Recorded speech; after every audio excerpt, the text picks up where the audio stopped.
In last week's Age of Resistance Supreme Leader Snoke comic issue, we had the opportunity to learn more about one of the sequel trilogy's most enigmatic characters. But what did we really learn about the First Order's Supreme Leader? The story opens on a dark planet within the galaxy's Rvmuller system, with the atmosphere consumed by dark clouds and bolts of lightning. Here, Supreme Leader Snoke is training his apprentice Kylo Ren, using the Force to hold him from otherwise plummeting to his death. After Snoke teaches Kylo that powers obtained through one's rage, he released his apprentice, allowing him to use his anger to find his own power within himself to stop his fall just before hitting the ground. The first lesson had been learned, but as Snoke made clear, he needed more from Kylo, and thus a second lesson was needed. For this, they would board a First Order shuttle and travel to the planet of Dagobah within the Outer Rim. But before they set foot on the planet, Snoke was adamant that Kylo leave behind his mask, and when his apprentice questioned his instructions, Snoke delivered an effective punch, knocking the helmet to the ground where it would stay. As Snoke made clear, there would be no hiding on a planet like Dagobah, rendering his helmet useless, or probably more correct, a pathetic attempt to appear as Vader. Once on Dagobah's surface, Snoke could feel the presence of Luke Skywalker from the days in which he trained with Yoda, and mirroring that point in time, Snoke would bring Kylo to the planet's Cave of Evil, where Kylo was to pass his next trial. Entering the cave, Kylo would be confronted by a vision of his uncle Luke, and Snoke implored his apprentice to use his hatred for Luke to rise above the light that was holding him back. Kylo succeeded, striking down the vision, believing he accomplished his task.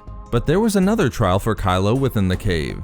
He was next confronted by his parents, with Leia begging their son Ben to stop and rejoin them. As Snoke again instructed Kylo to kill the connection he had to the light and his former life as Ben Solo, it appeared as though Kylo was going to do exactly that, pulling back his lightsaber and thrusting it forward, with Snoke conscious of every move and apparent decision. Only Snoke was wrong. Unlike with Luke, Kylo's lightsaber didn't find his parents but a tree within the cave. And as a pleased Snoke was about to enter the cave himself to see the work he believed was done, Kylo used his power to bring down the cave, destroying it in the process. Although Snoke was impressed, he was also disappointed that Kylo had destroyed the structure that had stood for thousands of years, one that he planned to bring other apprentices to.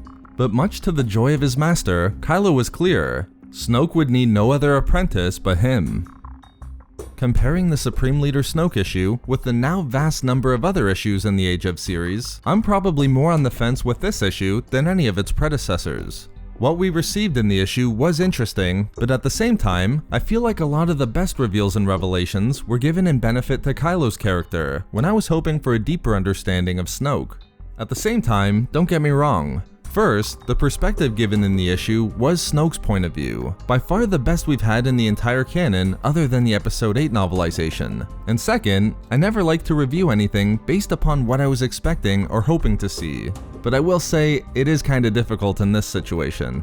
The training between Snoke and Kylo has always been something I've wanted to see, so in that sense, the issue didn't disappoint. We've known from the supporting guides and material, going all the way back to Episode 7, that Snoke valued Kylo for his lineage attached to the dark and light, so the fact that his training focused on things like Kylo finding his power through his rage, and severing his connection not just to the past but to the light was interesting. It's something I would expect more from a Sith rather than Snoke, but I've always wanted to see some sort of training between them, and so to have it here was great. But even then, Snoke's goals for Kylo built on aspects we already knew within the lore, rather than revealing something deeper about the master-apprentice relationship between them or Snoke's ultimate goals for Kylo. The use of the planet Dagobah was a good connection as well, but if I'm honest, I would have liked to see Snoke bring Kylo somewhere new, preferably within the unknown regions. Truthfully, I'm probably in the minority on that one, as Dagobah is without a doubt a good place given the experience fans already have with the planet, and seeing Snoke actually reference Luke and his training with Yoda was great.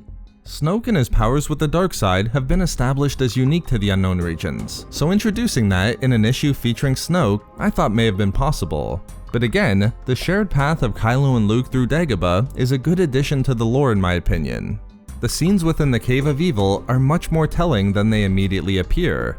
I should do a separate lore video explaining the reasons we now have for why Snoke is so blind to the true thoughts and actions of Kylo. But Snoke's error in believing Kylo struck down his parents is yet a further explanation for why the events within Snoke's throne room played out the way they did in Episode 8, with the Supreme Leader being completely unable to foresee Kylo killing him instead of Rey.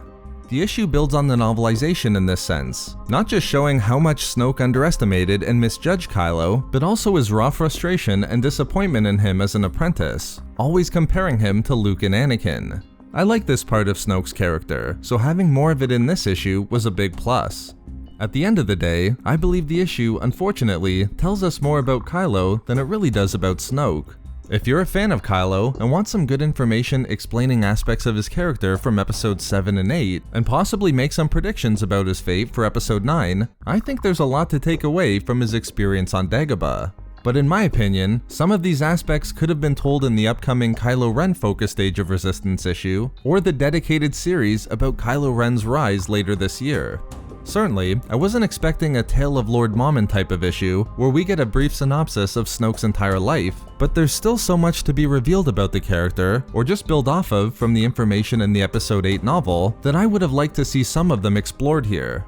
Whether it be how Snoke obtained knowledge of galactic events prior to the sequel trilogy, how he saved the First Order and gained dominance over the unknown regions, or even his discovery of the ancient and lost knowledge of the Force, I'm sure we'll get those questions answered one day. But overall, in terms of successfully expanding on Snoke's character, I believe the issue was much like Kylo in the Cave of Evil. It succeeded in some respects, but it left me wanting more in others.